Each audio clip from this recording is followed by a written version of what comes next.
Boa noite. Quinta-feira, 19 de novembro, Dia da Bandeira. Brasília. Aqui à minha esquerda, Elisângela, nossa intérprete de Libras. À minha direita aqui, o delegado da Polícia Federal, Saraiva, e superintendente também do Amazonas. E lá na ponta direita, o nosso ministro, André Mendonça, da Justiça. O assunto hoje aqui basicamente vai se resumir na questão de exploração, né, de madeira, legal e ilegal. E quais empresas de quais países é que importa essa madeira nossa. A gente não vai acusar nenhum país aqui de cometer nenhum crime ou ser conivente de um crime, mas empresas que poderiam estar nos ajudando a combater esse ilícito, que interessa para nós qualquer ajuda nesse sentido. Rapidamente aqui, só um assunto diferente da pauta. Ontem estive em Flores de Goiás, com o governador do estado, ou também o deputado Vitor Hugo, mais parlamentares, entregando aí em torno de 1.500 títulos da reforma agrária. Isso tem sido feito quase que semanalmente. E digo a vocês todos que o nosso governo, em 2 anos, já entregamos mais títulos que governos de 20 anos anteriores. Então, nós estamos libertando o sem terra do jugo, né, governamental, do jugo do MST. Vocês podem ver que diminuiu, quase inexistente, o número de invasões de terra por parte do MST. Então, em parte, em grande parte, é em função disso. Estamos dando dignidade ao homem do campo. Agora vamos ao nosso assunto aqui hoje, que é muito palpitante, né? Vou começar dizendo uma coisa. Tem um projeto no Reino Unido que torna ilegal o uso de commodities, né, por parte de empresas que importem esse material de países que realizam o desmatamento. Então é um grande jogo econômico que existe entre alguns países do mundo, em especial para nos atingir, porque nós somos realmente uma potência no agronegócio, os commodities que vêm do campo. E eles querem exatamente diminuir a concorrência nossa, né? Com toda certeza, facilitando outros comércios ou até mesmo o comércio interno desses commodities. Não podemos esquecer que o ano que vem, em 21, na Inglaterra, será realizada a Cúpula das Nações Unidas sobre Mudanças Climáticas. Será em novembro do ano que vem. Então, é um cartão de visita que a Inglaterra está apresentando. Isso vai ser feito política em cima disso, com o objetivo, em grande parte, de atingir o Brasil, porque o Brasil é o país que mais sofre com isso. E o que nós queremos também dizer nessa nossa live aqui, em especial através do delegado Saraiva, que tem como esses países colaborar conosco, que a Amazônia é uma imensidão, né? A Amazônia é maior que a Europa Ocidental toda junto. Então não é fácil você tomar conta de tudo aquilo. Agora, as críticas são potencializadas. Existe o desmatamento ilegal? Existe. Eu acho que existe até, Saraiva, em alguns locais onde o índio, por exemplo, troca uma tora com uma Coca-Cola ou com uma cerveja. É possível? Acontece isso? Ou é próximo disso? Já aconteceu da madeira em terra indígena ser negociada por valores pífios, né? Em terra indígena e por indígenas, às vezes envolvido como brancos ou indígenas. Existe isso. Mas a grande fraude no desmatamento, a grande causa do desmatamento é a fraude nos processos administrativos que foram gerados lá atrás. Então, o desmatamento de hoje, ele vem de processos administrativos que autorizaram esse desmatamento, que vem lá de 2010. Então, nós não temos aí um desmatamento atrelado a processos recentes. Nós temos um desmatamento atrelado a processos muito antigos e recentes também. Mas o ano que bateu todos os recordes de autorização de desmatamento foi o ano de 2018. 2017 também foi um ano muito forte nessa questão. Importante salientar que esses processos, eles levam a confusão, porque na medida que eles são fraudados, o sujeito se declara como agricultor, mas ele não é agricultor. Ele está simplesmente grilando aquela terra para gerar um documento e aí poder esquentar uma madeira retirada, por exemplo, de terra indígena. Em algum país aí, a nossa madeira de lei chega a preço parecido com a madeira compensada? Sim, a América do Norte, o IP brasileiro, que é uma árvore que leva, retirada na natureza, ela leva de 400 a 1.400 anos para se formar.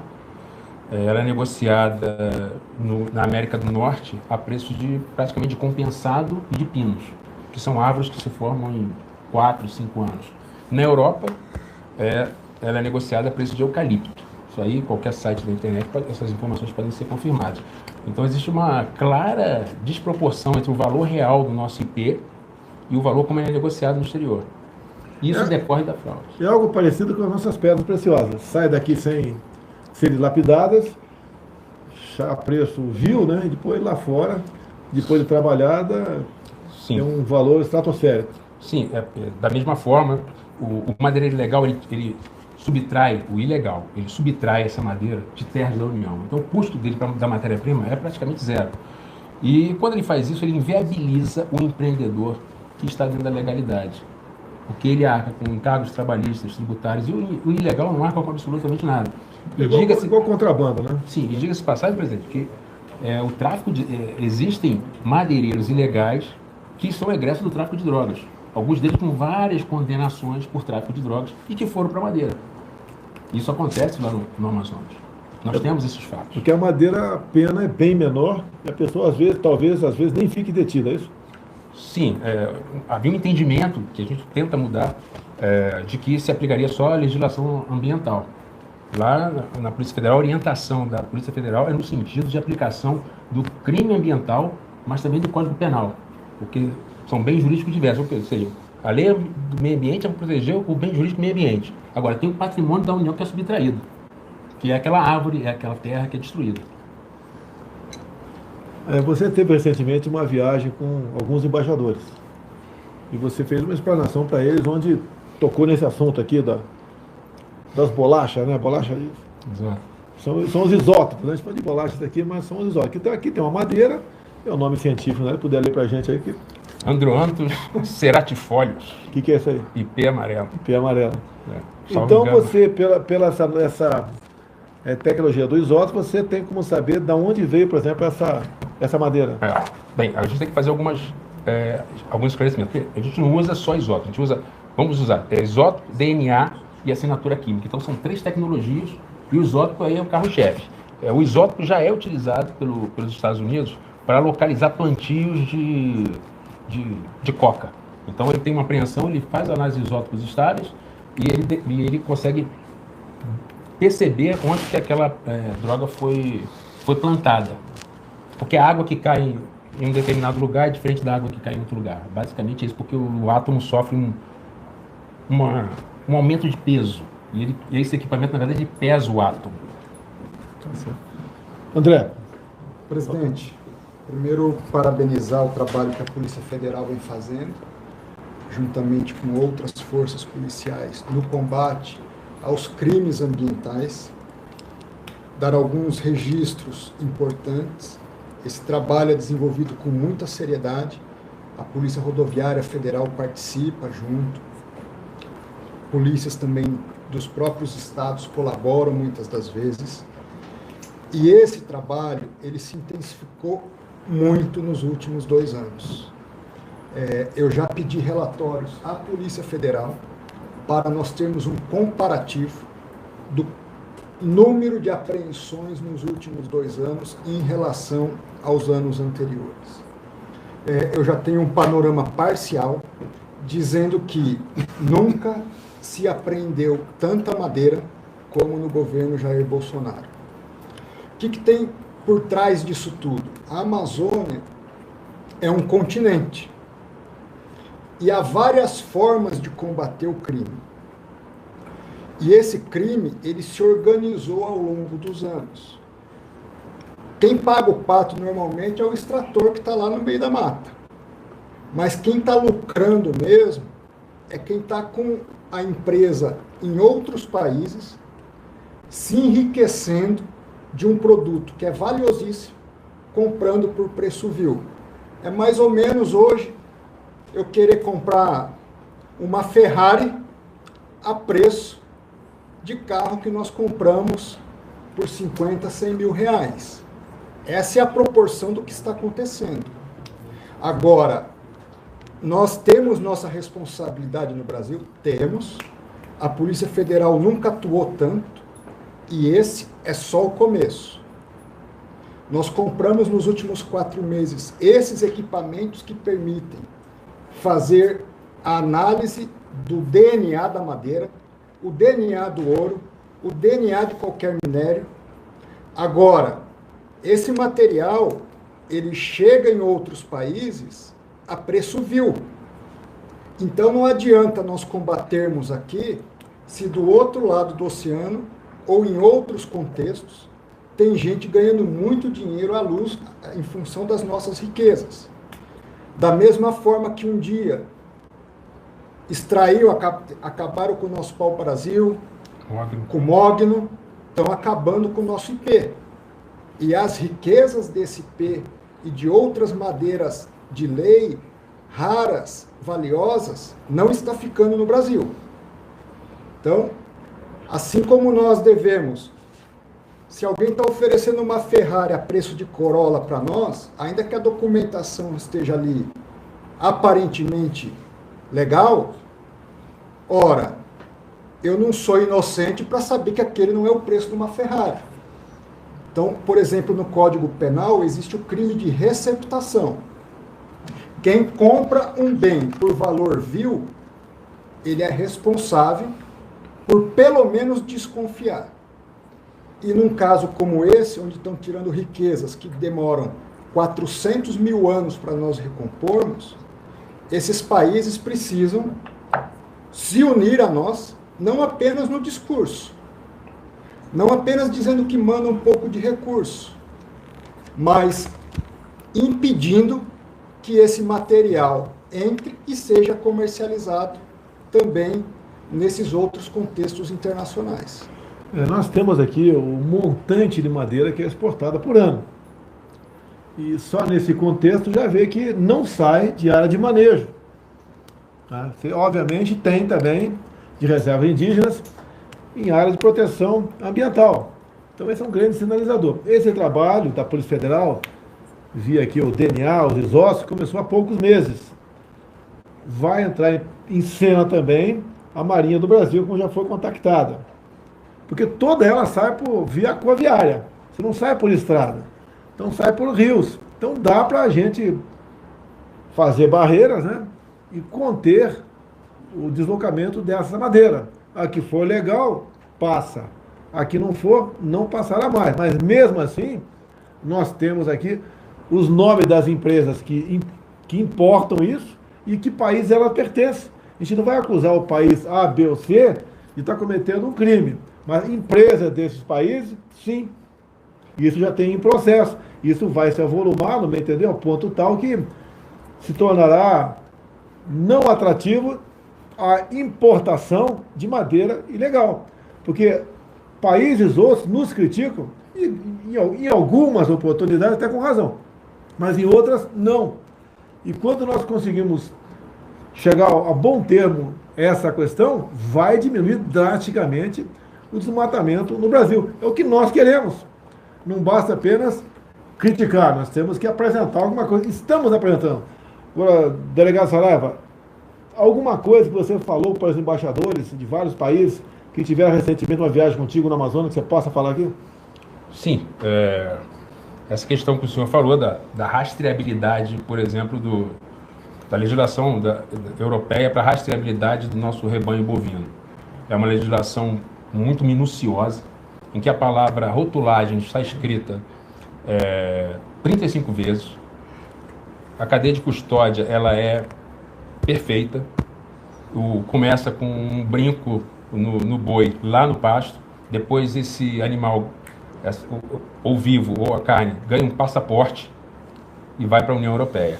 Já a madeira é uma legislação curta, que fala de verificações genéricas, ou seja, existe uma liberalidade em relação à madeira, à fiscalização da madeira, mas um rigor enorme em relação a nossos produtos agropecuários. E isso me parece uma contradição, isso eu coloquei para eles. Agora, Me permite, Saraiva, só claro. nesse ponto, presidente, existe um instituto jurídico chamado cegueira deliberada. É assim, para madeira, o que está acontecendo? Eu estou fechando os olhos, estou vendo, mas a madeira está entrando e não estou criando mecanismos que existem para, por exemplo, o bovino brasileiro, para uma riqueza tão valiosa quanto o nosso rebanho. Presidente, se me permite acrescentar, essa iniciativa brasileira de rastreabilidade da madeira, ela é inédita. Nós vamos dar à madeira brasileira uma rastreabilidade inédita, ou seja, ela vai ter uma assinatura química, científica. Isso vai agregar valor à madeira brasileira. Então, nós vamos poder tirar menos madeira e vender por um preço justo. E de forma legal. E de forma legal. De maneira geral, no Brasil, falta agregar valor naquilo que nós produzimos. Exato. Você pode ver, né? Qual o país que mais fatura com café no mundo? É a Alemanha. Pelo que me consta, não tem plantação de café lá. Qual o continente que mais comercializa marfim? Parece que é o continente europeu. E pelo que me sei, não tem elefante lá. Tem ali mais na África subsaariana. Ásia também. Desculpa aqui, bom, nada como ter alguém inteligente do teu lado. Mas eu acho que o grosso vem da África, talvez. São 20 mil elefantes mortos por ano para alimentar o comércio do marfim. E interessante também, presidente, já que o senhor tocou nesse assunto, é que o maior conservatório de ararinha azul do mundo está na Alemanha. Caramba. E está extinta no Brasil. Como que elas foram parar lá? Então, esse tráfico de espécies... A gente não está aqui criminalizando ou acusando qualquer país. A gente está falando a realidade. Não é o governo que é responsável por isso, né? Lógico, tem a sua cota de responsabilidade. Mas, realmente, se nós contássemos com o apoio desses outros países, muitos problemas de tráfico de animais, a exportação legal de madeira, ouro também, minério nosso sai em abundância. O pessoal muitas vezes fala, né? Fecha a fronteira. Pessoal, o americano tem dificuldade para fechar a fronteira ali com o México. Se não me engano, 3.400 quilômetros. A nossa fronteira aqui, o oeste, está na maior de 17 mil quilômetros. E temos 8 mil e poucos quilômetros também na costa. Não é fácil. Né? Agora, nós temos a obrigação de buscar maneiras de resolver esse assunto. Né? Nós temos o CISFRON, o Sistema de Fronteira Nosso. Anos estamos tentando concluir, não conseguimos. Agora conseguimos lá em Corumbá botar um radar. Tá certo? Que vai, em parte, ajudar a monitorar a baixa altitude aeronaves que vêm ali da região do Paraguai. E temos também radares previstos para a Polícia Rodoviária Federal. E também mais para o norte um pouquinho, se eu não me engano, ali a região de Mato Grosso do Sul, já também mais radares ali para a gente ver se sela com a Bolívia também, isso daí. Tá? E vamos evoluindo. Tá? Tem um brilhante trabalho da DOF, né? É o Departamento de Operação de Fronteira, da Polícia Militar lá de Mato Grosso do Sul, sediado em Dourados, faz um trabalho excepcional também. A Polícia Rodoviária Federal, junto com a APF, de maio para cá, tem batido recorde de apreensão de drogas. Quer falar alguma coisa, André? Bom, primeiro que os números indicam, nós vamos estar divulgando para o Brasil todo os números desses primeiros 6 meses de gestão. Da sua gestão? Da minha gestão no Ministério da Justiça e Segurança Pública. O que eu posso dizer é que nunca se apreendeu tanta droga como no governo Bolsonaro. Mas, de modo específico, em 6 meses de gestão, nós apreendemos cerca de 1.500 toneladas de droga, mais do que no primeiro ano e 4 meses de governo Bolsonaro. Ou seja, houve uma intensificação muito grande das nossas polícias da União, da Secretaria de Operações Integradas do Ministério da Justiça. E, presidente, me permita, nós temos que ultrapassar uma fase no Brasil onde o que vale é o discurso e não o trabalho. Então, tem muita gente que fala muito, dá muita opinião sobre tudo, mas não entrega aquele resultado que o país espera. Nosso desafio é imenso na criminalidade. Nós temos que inverter uma curva de 30 anos de insegurança pública no Brasil, temos que reverter uma curva de 30 anos de escola pública desconstruída, desprestigiada, e nessa transição entre o discurso e a prática, nós temos que primeiro reconhecer nosso dever de casa, temos que combater o desmatamento ilegal. Mas também não adianta nós combatermos aqui se outros países não combatem também a receptação desse material que chega lá ilegalmente.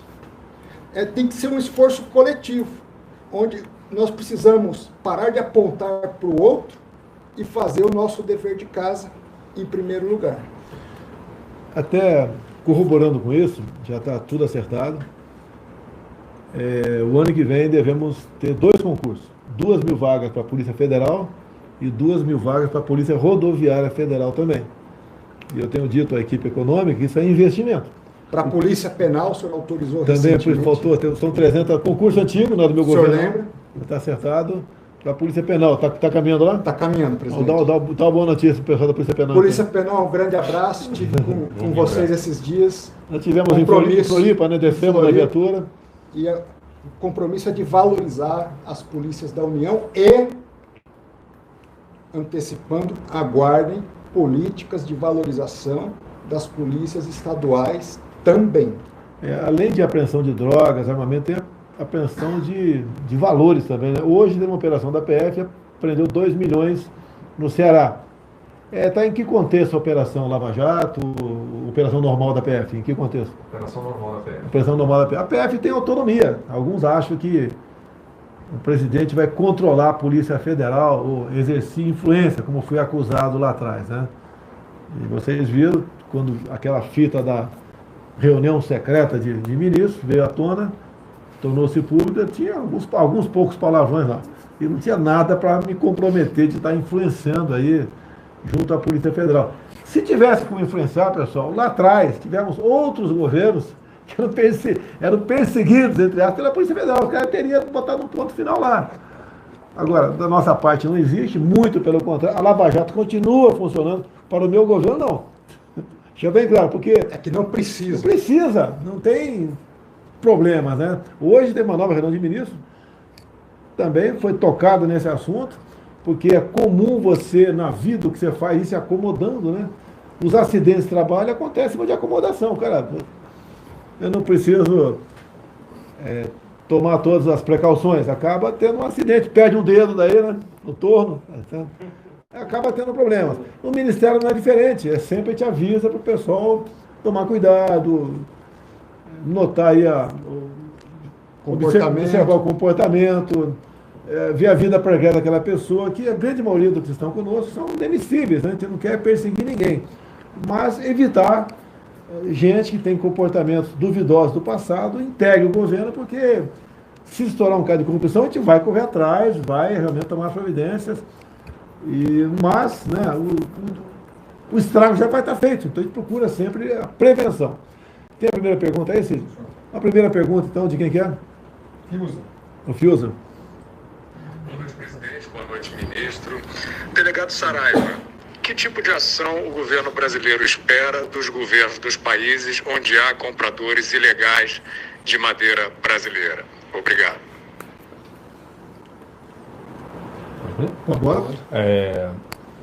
Eles são detentores de uma tecnologia avançada, inclusive nosso equipamento de leitura de isótopos estáveis foi adquirido da Alemanha. Então nós esperamos uma colaboração no nível policial e no nível científico. É muito importante entre as universidades europeias e brasileiras. No Amazonas nós temos o INPA, Instituto Nacional de Pesquisas da Amazônia, que desenvolve um trabalho excelente sobre manejo florestal, e tem muitos convênios com universidades europeias. Então, é colaboração para a repressão aos criminosos, sejam eles do Brasil, sejam eles europeus. Bandido é bandido em qualquer lugar. E é um clamor mundial no tocante a isso, né? A gente não quer culpar outros países de nada. Mas quando, por exemplo, manda um recurso para cá que é para até reflorestamento, eu te pergunto, eu tenho notícia de outros países estar preocupado com o seu próprio reflorestamento ou não? É uma acusação constante em cima do Brasil, visando, obviamente, aí, nos enfraquecer comercialmente, né? e quem sabe até, como vi agora, projeto de lei no Reino Unido, para que, primeiro, logicamente para eles, né, não se importe mais commodities, aí soja, café, açúcar, borracha, sei lá o que for, de países que praticam o desmatamento. E o ano que vem, tem que ficar preocupado com isso, que em novembro do ano que vem, teremos ali um encontro da cúpula europeia sobre mudanças climáticas. E esse assunto vai falar alto lá.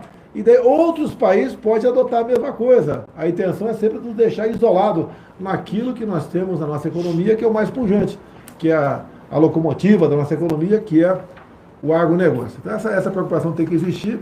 E esse trabalho já começou há algum tempo, resolvemos externar para exatamente demonstrar o que estamos fazendo e o que outros países podem fazer para a gente ajudar que essa extração ilegal de madeira cada vez mais deixe de existir na região amazônica. Presidente, se eu puder acrescentar só que a estratégia atual brasileira é no sentido de não atuar apenas no comando e controle, mas de usar tecnologia de ponta, ainda que seja uma tecnologia que esteja na fronteira do conhecimento, como são os isótopos estáveis, como é a assinatura química da madeira, mas nós estamos numa situação de implantação de medidas estruturantes que vão dar o seu resultado no devido tempo. São medidas que não são paliativas. Não é chegar e resolver pontualmente o problema. Nós estamos trabalhando para ter uma solução para o problema. E isso é o nosso objetivo. E combatendo a fraude nos processos de autorização, que é hoje o foco. E a preocupação é óbvia, né? Eu acho que essas árvores que são derrubadas são centenárias. Quase ninguém vai investir, dificilmente, no Brasil, né? Investir em algo que você vai usufruir daqui a 100, 200, 300, 400 anos. Isso praticamente não existe, isso aí. Então a nossa preocupação é preservar isso também, obviamente. Outra pergunta. Quer falar? Queria. Essa árvore que eu estou com esse assunto, uma árvore como essa, o IP, essa madeira aqui, ela tem de 400 a 1.400 anos de idade. Ou seja, não é um recurso tão renovável assim. Nós conseguimos gerenciar isso porque a Amazônia é muito grande e nós podemos gerenciar esse recurso de forma racional. O comércio internacional de madeira foi dominado, ainda pelos países do sul da Ásia, mas a oferta de madeira no mercado internacional por parte desses países vem caindo ano a ano. Isso aumenta a pressão sobre a madeira da Amazônia. É uma oportunidade de crescimento econômico para o Brasil, de geração de emprego, de negócios, desde que a exploração seja feita de forma racional. Outra pergunta, Cílio. De quem que é? Augusto Nunes, o mais antigo da equipe da Jovem Pan. Obrigado pelo prestígio, Augusto Nunes. Boa noite, ministro André Mendonça, delegado Saraiva. Eu queria saber se a polícia já sabe a quantidade de madeira extraída ilegalmente, comprada por empresas francesas.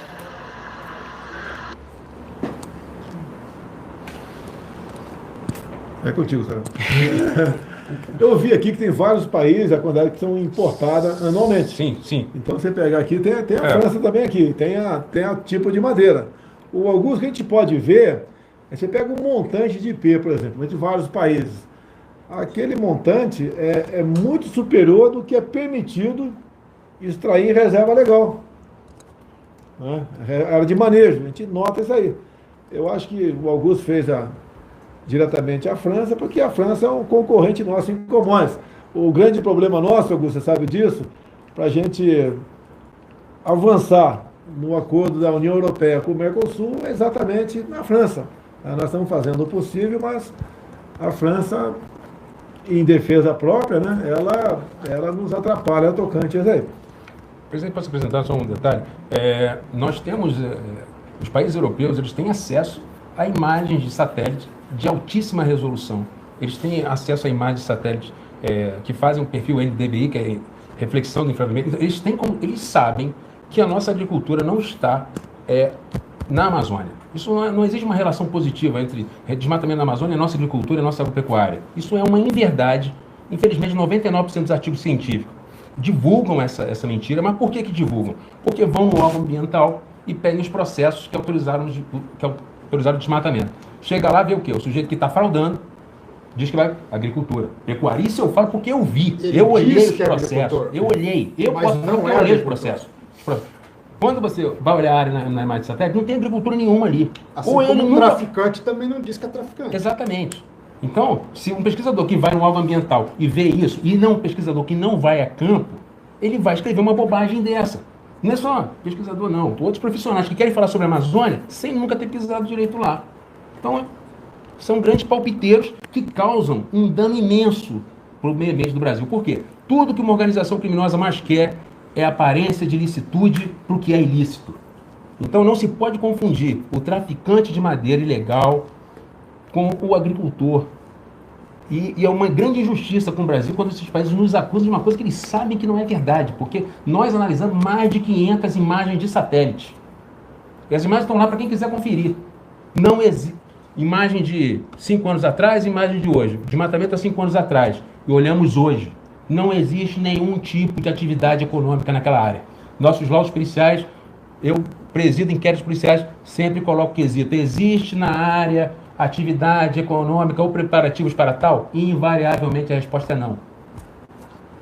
Nenhuma preparação para a agricultura. Nada. A área é degradada, a área em processo de desertificação.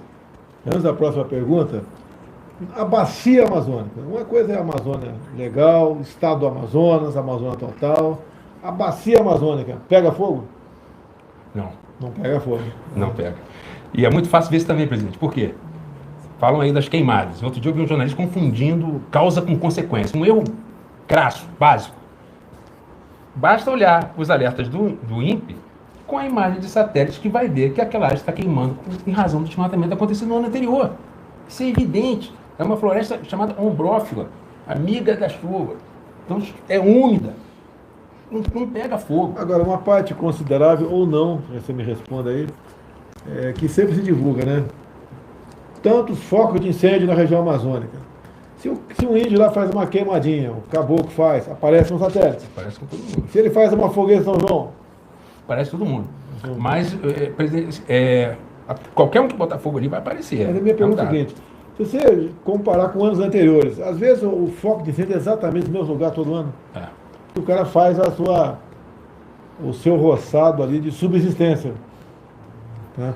Agora, nós tentamos aqui, Augusto, via medida provisória, fazer a regularização fundiária. Lamentavelmente, a medida provisória caducou. Não vou entrar em detalhes.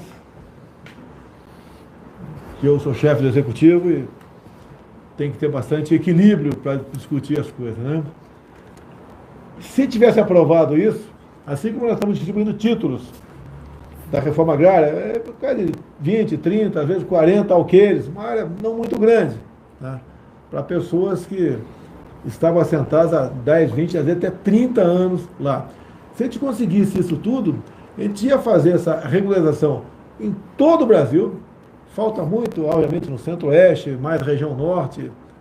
E daí, qualquer foco de incêndio, qualquer desmatamento por satélite, tu ia saber, olha, pertence aqui, o CPF é desse cara aqui, é o João da Silva, que o CPF é ele.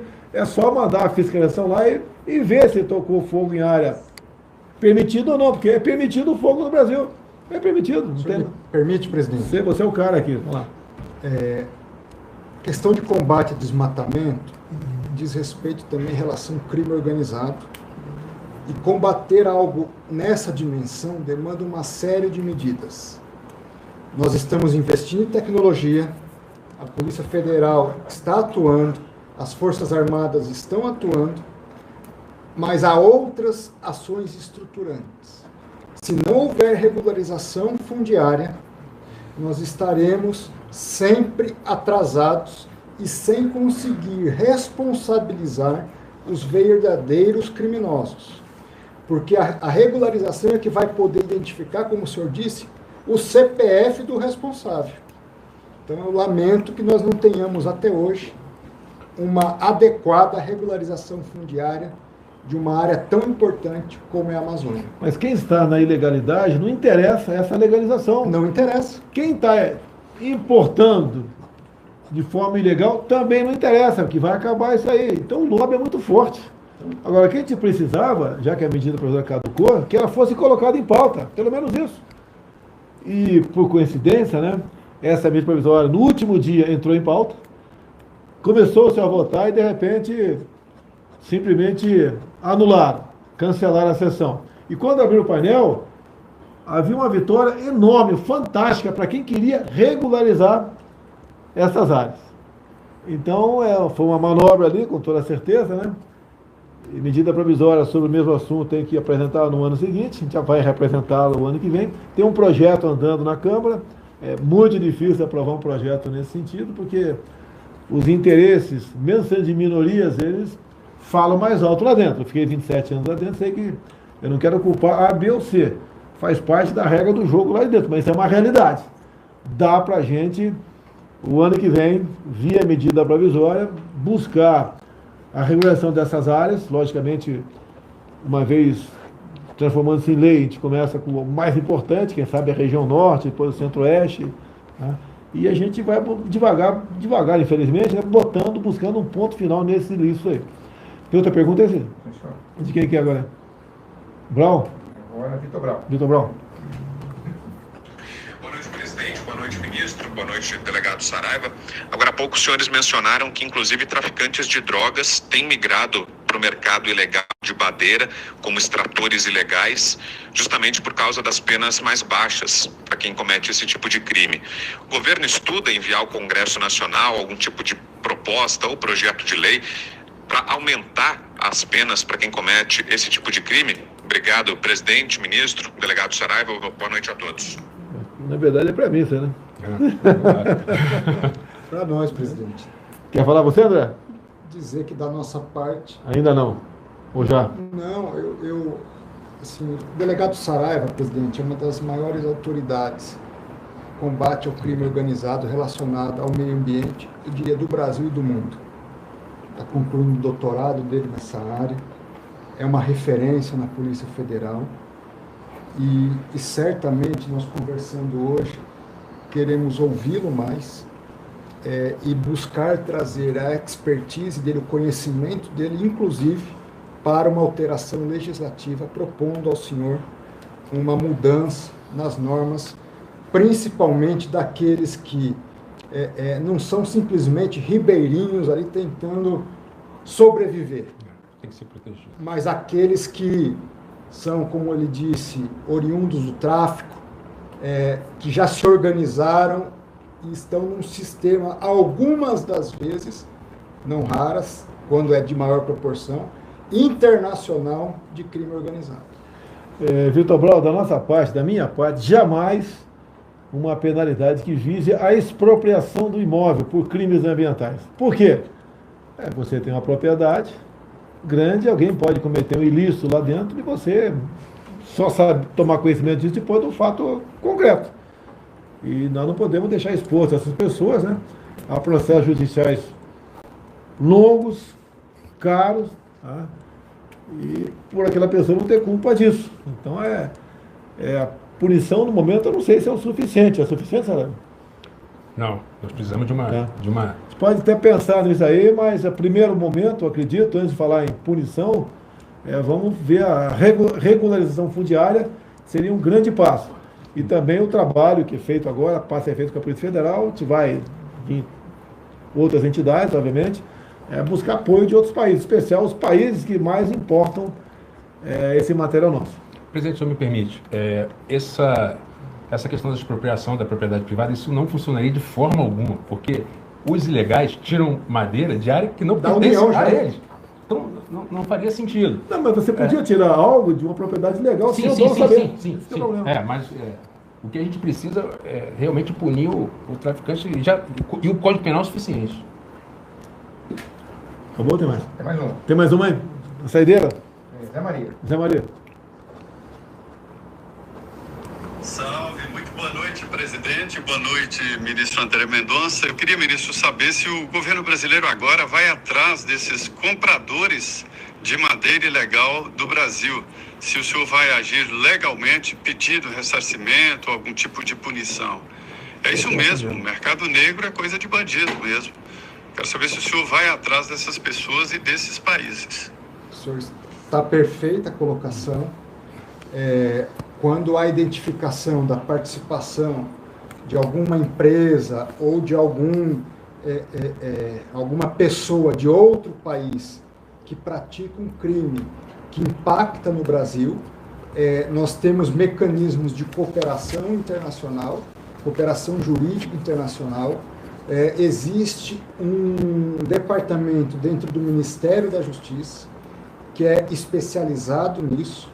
Então, a venda e identificação pela Polícia Federal de crimes que impactam o Brasil, praticados por pessoas ou que tenham patrimônio no exterior, é um procedimento já de rotina para que se faça essa busca no exterior para trazer e repatriar os valores do produto do crime e os prejuízos causados ao Brasil. Eu quero agradecer a audiência do nosso Facebook e YouTube, está dando aí praticamente 54 mil. Pingo dos I e Jovem Pan, está 105 mil, está mais com um capote na gente. Nós estamos encerrando agora, ele pede quem esteja nos acompanhando no nosso Facebook, no nosso YouTube, que vá para a Jovem Pan, pegar os comentários final do Fiuza, do Brown, Zé Maria e do decano aí, Augusto Nunes aí, tá certo? Também temos a Folha Política e Foco do Brasil. Alguém quer acrescentar mais uma coisa aí? Pode encerrar? Vai ter um pastelzinho agora com o Guaraná Jesus aqui, tá ok, pessoal? Obrigado pela audiência aí. Até semana que vem, Deus quiser.